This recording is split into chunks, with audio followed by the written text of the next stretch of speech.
uh,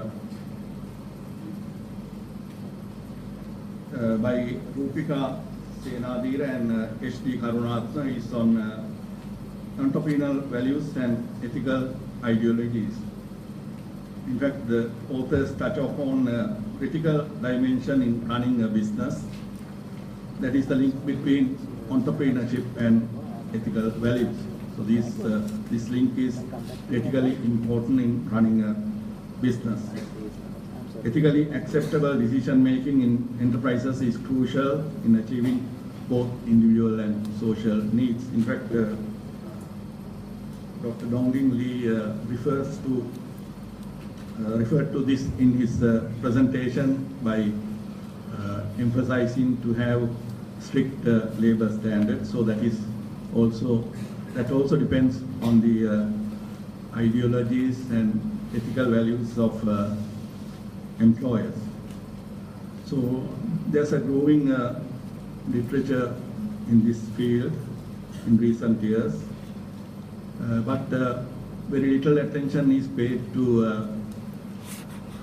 the link between entrepreneurship and ethical values as far as Sri Lanka is concerned. So I hope that this paper will fill this lacuna.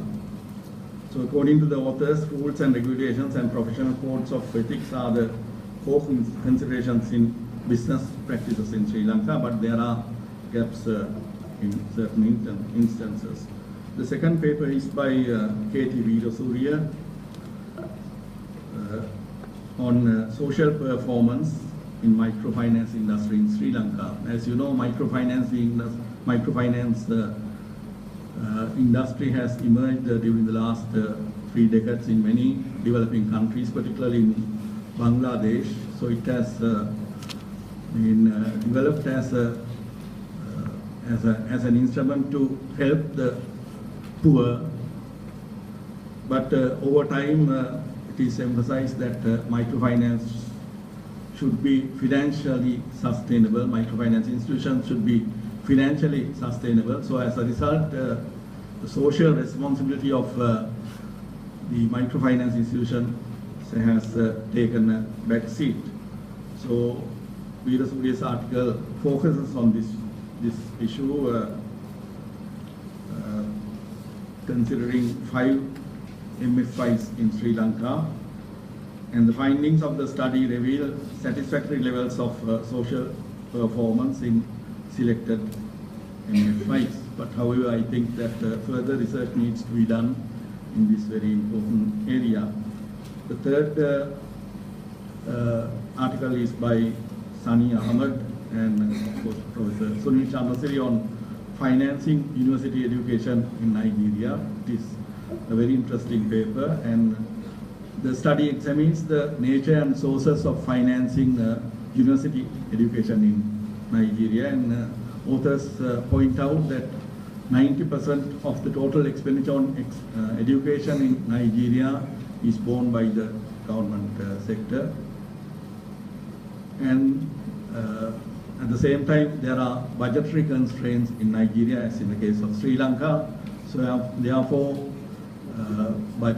budgetary allocations to the higher education has been somewhat limited, and it has affected the quality of university education in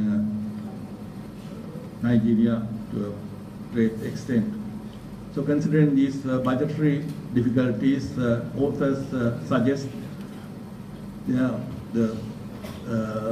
authorities should find ways and means to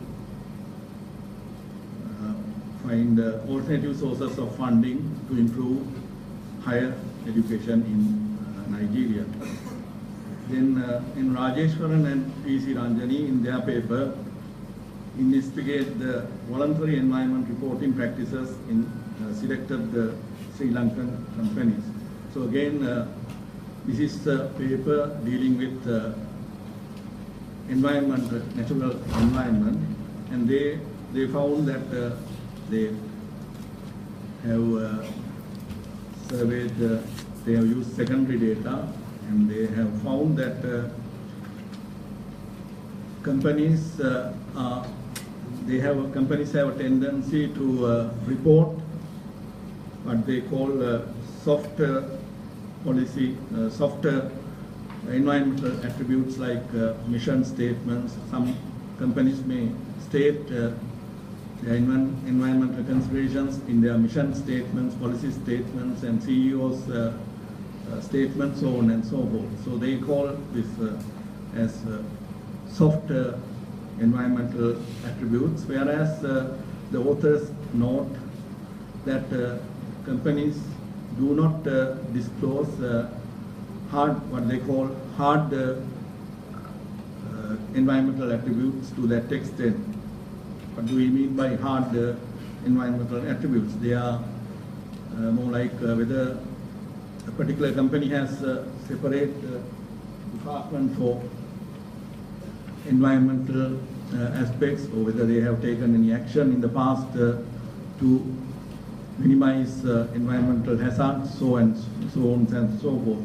So these findings are very interesting, and what the author's conclusion is that in Sri Lanka there is less emphasis on environmental mitigation in the business sector. So this is an eye-opener for environmental policymakers and also environmental activists. Then the paper by TCJ Rodrigo deals with people's willingness to participate community-based adaptations, CBA, in agriculture. The author asserts that the community-based adaptations, CBAs, in fact, he emphasizes that CBAs or community-based adaptations are used to mitigate environmental hazards in certain sectors. So what he says is that CBA or community-based adaptations can be used as an effective approach to help the vulnerable communities who are adversely affected by the climate change. So using a Probit model, that is a statistical model, the author found that the farmers' willingness to participate in CBAs depend on so many factors like psychological, socio-economic, and institutional factors. Therefore, the author emphasizes the need to identify such determining factors before implementing the CBA programs in the future. The final paper is by my friend Indrelal De Silva and of course Mr. Malinga Sumandas, or Dr. Malinga Sumandas, who is here. They examined the extent of child protection in Sri Lanka, whether the children are protected. Again, this is a very important issue. The study is based on secondary data provided by the relevant government departments.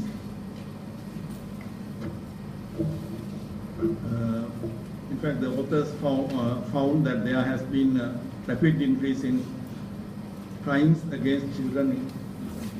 So this is not a good trend, you know. They found that during the last few years there has been a rapid increase in crimes against children. There are so many factors. Particularly, they note that rape and incest account nearly 50% of all crimes committed against children during 2011 to 2012. Also, kidnapping, abduction, and sex crimes are evident, though they have declined marginally according to the authors. These findings call for urgent action to mitigate crimes against children. I think one problem is that as a result of worker migration, so many mothers are abroad and their children are badly affected. In fact, as Dr. Lee mentioned, that we need to promote our exports. In fact, as you know, our migrant remittances amount to around over $7 billion US,